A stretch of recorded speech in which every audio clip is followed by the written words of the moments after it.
The rain drummed against the windows of Harrison and Associates law firm, creating a melancholy soundtrack for what should have been a somber family gathering. Instead, the mahogany-paneled conference room buzzed with barely concealed excitement as my siblings waited to claim their prize. I'm Victoria Sterling, though my family had taken to calling me Vicky the Disappointment for the past decade. At 35, I was the middle child who'd chosen a different path, leaving the family's luxury lifestyle to build something of my own. Something they'd never understood or respected. "Thank you all for coming," Mr. Harrison began, adjusting his wire-rimmed glasses as he surveyed the assembled Sterling family. "I know this is a difficult time losing Eleanor so suddenly." My sister Melissa dabbed her eyes with a designer tissue, though I noticed her tears had dried remarkably quickly after Mom's funeral yesterday. Her husband Brad sat beside her in his perfectly pressed suit, already calculating how much the inheritance would boost their social standing. My brother Christopher lounged in his chair with characteristic arrogance, checking his Rolex impatiently. At 40, he'd spent his entire life coasting on the family name and Mom's financial support. His wife Sandra perched beside him like an expensive ornament, her designer bag probably costing more than most people's monthly rent. And then there was me in my simple black dress and sensible shoes, carrying a worn leather briefcase that had belonged to my grandfather. The family disappointment who'd walked away from their world of country clubs and charity galas to build something real. "Now then," Mr. Harrison continued, breaking the wax seal on Mom's will. "Eleanor was very specific about her wishes." Melissa leaned forward eagerly. She'd been Mom's favorite, the one who'd married well and produced the perfect grandchildren. The one who'd never questioned Mom's values or chosen her own path. "To my daughter Melissa," Mr. Harrison read, "I leave the family home at 1247 Beacon Hill, along with all furnishings and contents therein." Melissa squeezed Brad's hand triumphantly. The Beacon Hill mansion was worth $12 million, not counting the priceless antiques and art collection inside. "To my son Christopher, I leave my investment portfolio, currently valued at approximately $8 million, along with the family vacation home in Martha's Vineyard." Christopher's smirk widened. He'd been counting on that money to cover his gambling debts and failed business ventures, though Mom had never known about those particular problems. "And to my daughter Victoria." Mr. Harrison paused, his expression sympathetic. "I leave my jewelry collection and personal effects, along with my sincere hope that she will find her way back to the family that loves her." The silence that followed was deafening. $20,000 worth of jewelry versus $20 million in real estate and investments. The message was clear. Come crawling back or get nothing. "That's it." Christopher laughed. "Mom's jewelry box? I guess that's what happens when you turn your back on your family." Melissa's fake sympathy was worse than Christopher's cruelty. "Oh Vicky, I'm so sorry. But you know how Mom felt about your choices. Maybe if you'd stayed close, if you'd been there for her." "I'd been there for her. Every doctor's appointment during her cancer treatment, every late-night phone call when she couldn't sleep, every moment she'd needed support.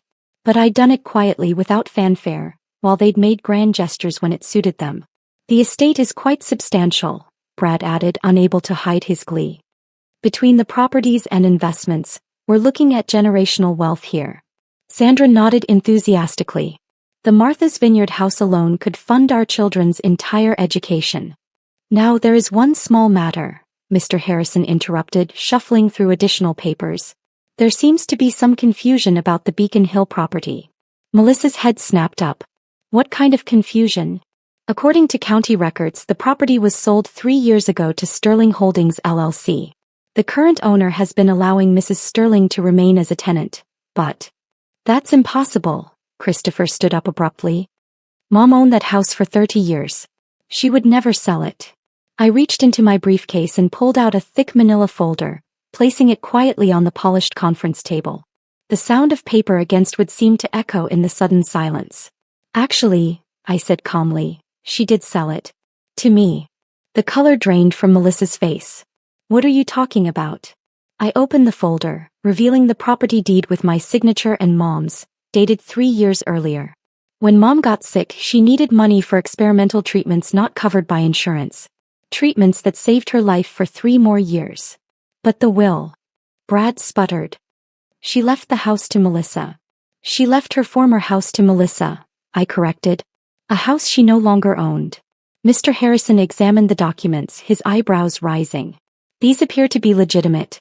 Mrs. Sterling, you purchased the property for $15 million, I supplied. Above market value because it was my childhood home and Mom needed the money immediately. Christopher slammed his hand on the table. This is fraud. You manipulated a sick woman. Did I? I pulled out another document. Here's the letter Mom wrote to her doctor, explaining that her daughter Victoria had made it possible for her to afford the treatments.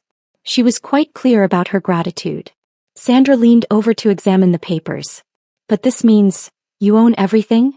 Not everything, I said quietly. Let me show you what else I own. I opened my laptop and connected it to the conference room's display screen. Financial documents filled the large monitor, showing a complex web of property holdings and business investments. Sterling Holdings LC, I began clicking through the presentation, owns not just Mom's former house, but also the Martha's Vineyard property, which I purchased 2 years ago when the previous owner defaulted on their mortgage. Christopher's face went white. That's impossible. Mom said it was paid off. It was. By me. The previous owner was about to lose it to the bank. Mom asked me to help save it for the family. I clicked to the next slide showing investment portfolios. As for the $8 million in investments, that's interesting. Let me show you where that money actually came from. The screen displayed a series of loan documents. 3 years ago, Christopher came to Mom desperate for money. $8 million to cover gambling debts and failed investments. Mom didn't have liquid assets, so she borrowed against her investment portfolio. Sandra stared at her husband in horror. Christopher, you said that money was for a business opportunity. The loans were due 6 months ago, I continued. I paid them off to prevent Mom from losing everything. So technically that $8 million in investments, it's collateral against money I loaned to save Christopher's life. This is insane, Melissa whispered. You're saying you own everything? I clicked to a comprehensive asset overview. The Beacon Hill Mansion, the Martha's Vineyard house, the investment portfolio that covers Christopher's debts, plus several other properties you don't know about. The list was extensive. Commercial real estate downtown, luxury apartments across the city, even the country club where they'd spent every weekend for the past decade. How? Brad asked, his voice barely audible. How did you afford all this? I smiled slightly, remembering all the times they'd mocked my small business ventures and foolish investments. While you were living off Mom's money, I was building Sterling Innovations. We develop AI software for Fortune 500 companies. Christopher's mouth opened and closed like a fish out of water. But you said you were just consulting. I am. My company consults with Google, Microsoft, Apple, Amazon. Last year's revenue was just over $2 billion. The silence that followed was profound. Outside, the rain had stopped and pale sunlight was beginning to filter through the clouds. $2 billion. Sandra whispered. That's just revenue, I clarified. Net worth is significantly higher, especially with the real estate portfolio. Melissa found her voice first. But why? Why keep it secret? Why let us think you were struggling? I looked at my sister, remembering the child she'd been before money and status consumed her. Because I wanted to see who you really were. Whether you'd love me for myself or just for what I could give you. And now? Christopher asked, though his tone suggested he already knew the answer. I stood up, gathering my documents. Now you know that the daughter you dismissed as a failure owns everything you thought you were inheriting. So what happens to us? Melissa's voice cracked. Where are we supposed to live? You can stay in the Beacon Hill house, I said quietly. All of you. But not as owners. As tenants. I pulled out lease agreements I'd prepared that morning. Market rate rent. First month due in 30 days. No special treatment, no family discounts. Brad examined the lease with trembling hands. $25,000 a month? We can't afford that. Then I suggest you find jobs, I replied.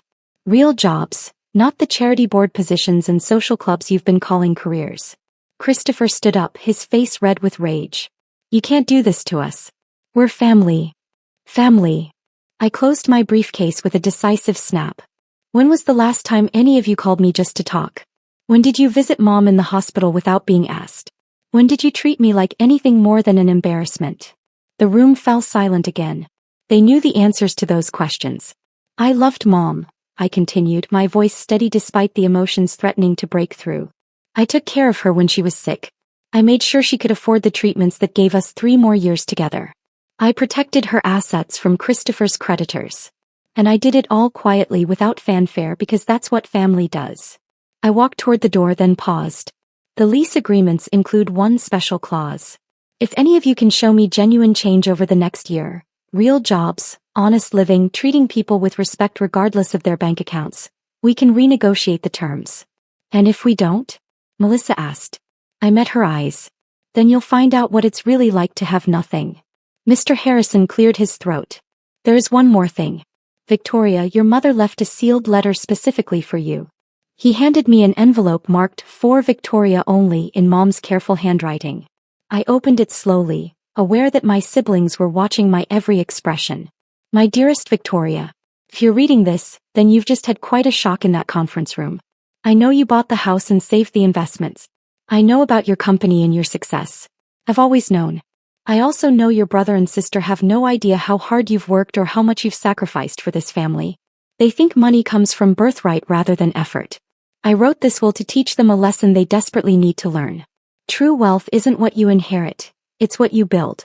And true family isn't about what someone can give you, it's about what you're willing to give them. You've already given us everything. Now it's their turn to learn what that means. I love you all, but I'm especially proud of the woman you've become. Sister's glove, Mom. Check the safety deposit box at First National. Box 847. The key is in my jewelry box, which really is yours. I folded the letter carefully, tucking it into my briefcase. My siblings watched expectantly, but I didn't share its contents. Some things were meant to be private.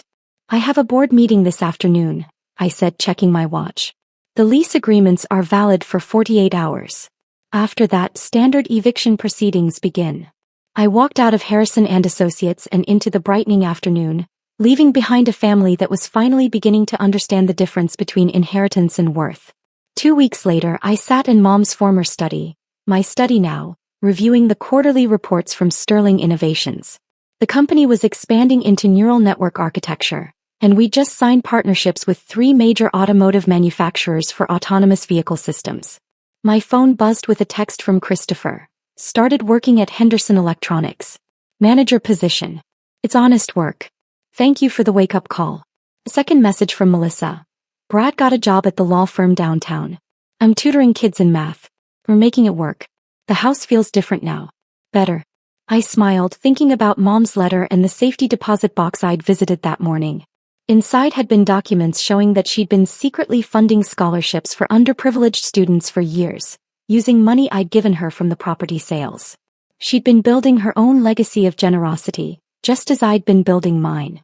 Standing up, I walked to the window overlooking the garden where Mom had loved to read. Tomorrow I would visit her grave and tell her about the new scholarship fund I was establishing in her name. One that would help students who, like me, dared to build something from nothing. Because that's what real inheritance is. Not what you're given, but what you choose to create. And sometimes, the greatest gift you can give your family is the chance to discover their own strength. The evening sun cast long shadows across the lawn as I returned to my work, building something that would outlast any inheritance. A legacy of innovation, determination, and the quiet power that comes from proving yourself right through actions, not words. 3 months after that devastating day in the lawyer's office, I received a call from Melissa. Her voice was different, stronger, more confident than I'd heard in years. Vicky, I wanted to invite you to dinner. Not here at the house. At our new apartment. Brad and I found a place we can actually afford, and I want to show you what we're building. I drove to their modest 2-bedroom apartment in Cambridge, a far cry from their former mansion lifestyle. Melissa answered the door wearing jeans and a simple sweater, her face free of the heavy makeup she'd always worn to impress others. Come in, she said, and for the first time in years, her smile seemed genuine. The apartment was small but warm. Photos of their children covered the walls instead of expensive artwork. Brad looked up from the kitchen where he was cooking. Actually cooking, not ordering from expensive restaurants. Victoria, he said, wiping his hands on an apron. Thank you for coming. Their children, 8-year-old Emma and 10-year-old Jack, ran up to hug me. They'd grown taller and somehow seemed happier despite the dramatic change in their circumstances. Aunt Vicky, Emma exclaimed. Mom's teaching me about computers. She says you're really good with them. I glanced at Melissa, surprised. You're learning programming? She nodded, a slight blush coloring her cheeks. I enrolled in community college. Computer science. It turns out I actually enjoy problem solving when it's not about social politics. Over dinner. Homemade lasagna that was infinitely better than anything they'd served at their fancy dinner parties. They told me about their new lives. Brad was working his way up at a small law firm, taking cases he believed in rather than just the ones that paid the most. Melissa was excelling in her studies while tutoring high school students in mathematics. The funny thing is, Brad said, serving dessert he'd made himself, we're happier. Really happier. We talk to each other now instead of just coordinating schedules. The kids are happier too, Melissa added. They're learning that self-worth comes from what you accomplish, not what you own. After dinner, as the children played in their rooms, Melissa and I sat on the small balcony overlooking a tree-lined street. I owe you an apology, she said quietly. More than an apology. I owe you my gratitude. Melissa. No, let me say this. I spent so many years thinking I was better than you because I had more expensive things. Because I married well and lived in the right neighborhood. But you were building something real while I was just existing. She paused, watching the evening light filter through the leaves. Mom's death was a wake-up call, but what you did, showing us the truth about our finances, that saved us. We were heading for disaster. Christopher's debts, our spending, the way we were raising our kids to believe they were entitled to everything. You didn't just inherit Mom's estate. You inherited her wisdom. I thought about Mom's letter still tucked safely in my desk at home. She wanted us all to understand the difference between having money and being wealthy. And now I do. Being wealthy means having something you built yourself. It means knowing you can take care of your family through your own effort. It means teaching your children to be proud of their work, not their possessions. A month later, Christopher called to tell me he'd been promoted to assistant manager at Henderson Electronics. His voice carried a pride I'd never heard before, the pride of earning something rather than inheriting it. Sandra and I are getting divorced, he said matter-of-factly. Turns out she was only interested in the lifestyle, not the man. But that's okay. I'm finally figuring out who I am without Mom's money propping me up. How are you doing with that? I asked. Better than I expected. I'm seeing a counselor about the gambling addiction. Paying off the debts with my own money slowly but surely. And Victoria. I'm sorry. For all of it. For never seeing who you really were. 6 months after Mom's funeral, I hosted Thanksgiving dinner at the Beacon Hill house.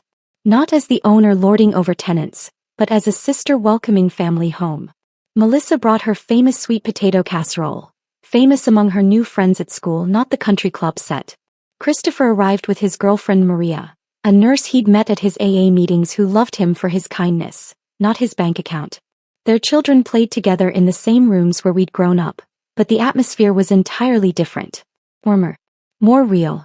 More like the family Mom had always hoped we'd become. As we sat around the dining room table that had witnessed so many cold, formal dinners, I realized that the greatest inheritance Mom had left us wasn't money or property. It was the chance to discover who we really were when stripped of pretense and entitlement. I have an announcement, I said as we finished dinner. I'm establishing the Eleanor Sterling Foundation for Educational Innovation. It will provide full scholarships and mentorship for students who want to build their own businesses but lack the financial resources to get started. That's wonderful, Melissa said. What can we do to help? I smiled, looking around the table at faces that finally reflected genuine interest rather than obligation. I was hoping you'd ask. The foundation needs an education coordinator and a legal advisor. If you're interested. Are you offering us jobs? Christopher asked, his voice carefully neutral. I'm offering you the chance to help build something meaningful. With salaries based on your contributions, not your last names. They exchanged glances, then Christopher grinned, the first genuine smile I'd seen from him in years. When do we start? That evening, as my siblings helped clear dishes and load the dishwasher, tasks they would never have done in their former lives, I stepped out onto the terrace overlooking the garden. Mom's spirit felt present in the cool November air, in the sound of genuine laughter coming from the kitchen, in the way my family had finally learned to work together rather than simply expect to be served. I pulled out my phone and opened the photo I'd taken earlier. All of us around the dinner table, faces relaxed and genuinely happy. Not posed for social media or charity event photographers, but captured in a moment of real connection. This was the inheritance Mom had really wanted to leave us. Not money or property, but the understanding that true wealth comes from building something together, from earning respect rather than demanding it, from loving people for who they are rather than what they can provide. The autumn wind rustled through the old oak tree in the garden, the same tree we'd climbed as children when the world seemed full of infinite possibilities. As I watched the leaves fall and prepare for winter's transformation, I realized that sometimes families, like seasons, need to die back to their roots before they can grow again. And sometimes the daughter who walks away from everything becomes the one who saves it all. Inside, I could hear Melissa explaining coding concepts to Emma while Christopher helped Jack with his math homework. My successful, reformed family building new traditions around education and effort rather than exhibition and entitlement. Mom would have been proud. Not of the money I'd made or the property I'd acquired, but of the family I'd helped rebuild. Because in the end, that was the greatest empire of all. One built on love, respect, and the quiet satisfaction of watching people you care about discover their own strength. The foundation would launch next month, ensuring that other families wouldn't have to learn these lessons the hard way. But for tonight, it was enough to stand in the garden of my childhood home, listening to the sound of my family learning to be genuinely happy. Sometimes the best inheritance isn't what you receive, it's what you choose to give back.